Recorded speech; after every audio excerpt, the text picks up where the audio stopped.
almost the season of love, and our first guest joins us with her favorite heart-shaped plants that are perfect for gifting or keeping for yourself. We welcome back the co-author of How to Plant a Room and Grow a Happy Home, Erin Harding. So nice to see you. Hi, Hannah. Thank you for having me. Look how pretty these are. I know. Well, the season of love is among us. It's happening. Yes, and whether you celebrate with someone else or by yourself, because that's okay too, right? Yes. Sometimes you just have to buy yourself a little something. I support that. Yes, me too. So whether you want to decorate with them around this time of year or give as a gift, these are my top 5 favorite heart-shaped houseplants. So adorably and perfectly heart-shaped. I know, they're so cute. So we'll start with this one. Okay. So this is a philodendron. They're really, really common. You can get them pretty much anywhere. Okay. A lot of them have heart-shaped leaves, but I love this one because this one has a little bit of different colors on it, right? A little bit of variety, right? We have a little bit of yellow, a little bit of green. So this is a really fun plant to give as a gift. And all of those leaves are different sizes too. Yeah. You can get a cool spectrum. They are, and you can also, this makes a beautiful hanging plant, so you can put it in any type of hanging pot. It's really easy to care for. I say make sure it's in a really nice medium potting mix, and then just water it about once a week. That's pretty much what I do with this, and that's about it. That's a good commitment for a starter plant. Yes, it is, for sure. And then the next one we have here, these are anthuriums. Okay. And these are a little bit harder to find, but you can find them at plant shops. There are probably 200 to 300 different varieties, but a lot of them have the heart-shaped leaves. Yeah.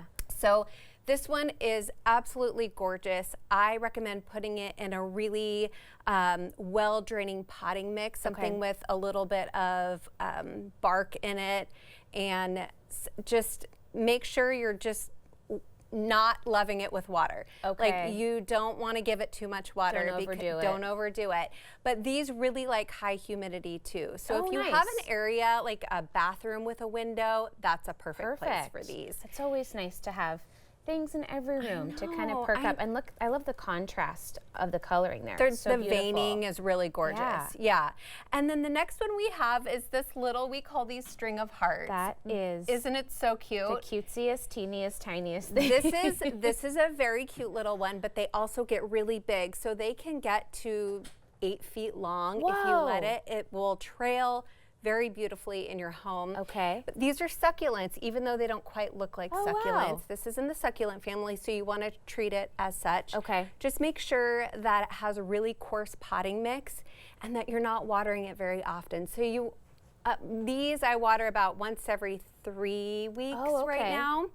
So this is a really gorgeous one. Do they start teeny tiny and then they do? Could they get they're going to get big, yeah. So just be careful. It's a commitment.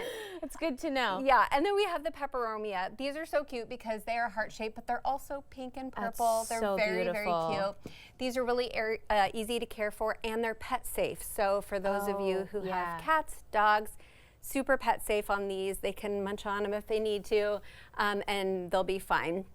These ones are really easy to care for also, but they don't get too big. So they're perfect for like an office or something like that. Yeah. And then we have the monstera.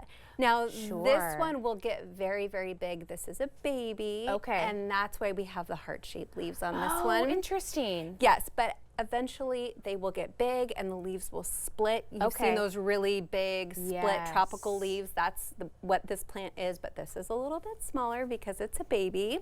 And I recommend just a really well-draining potting mix on this one. It's a tropical plant, so give it lots of good light, but it will get big. Okay. The one in my house is it's up to the ceiling right now, so it is also a commitment. And the leaves get huge. So. Sure.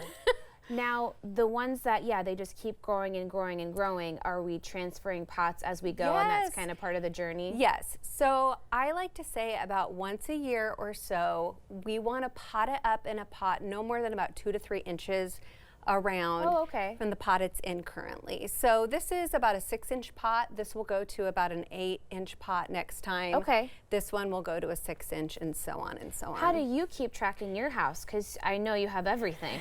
Do you have a system? It's not so much a system as it is. As soon as I notice it needs, some water and stuff like that, I'll start watering. But really, it's about every year to 2 years that they need to be repotted once they're at the 6-inch size. So anything before that may need to be repotted a little bit sooner. But once it gets to a 6-inch size, it's, it's every year or two. It's kind of like babies. They grow out of everything every couple of weeks. And it's then like in the toddler diaper phase, size. you get a little bit of a break. And then they have growth spurts again as teenagers, and then oh, trust me, I know. I know you know all this stuff. Hey, it was so nice to see you. It was nice to see you too. so Thanks much for having me. Okay, Erin's book again is How to Plant a Room and Grow a Happy Home. We'll have more information on our website at katu.com. We'll be right back with more Afternoon Live right after this.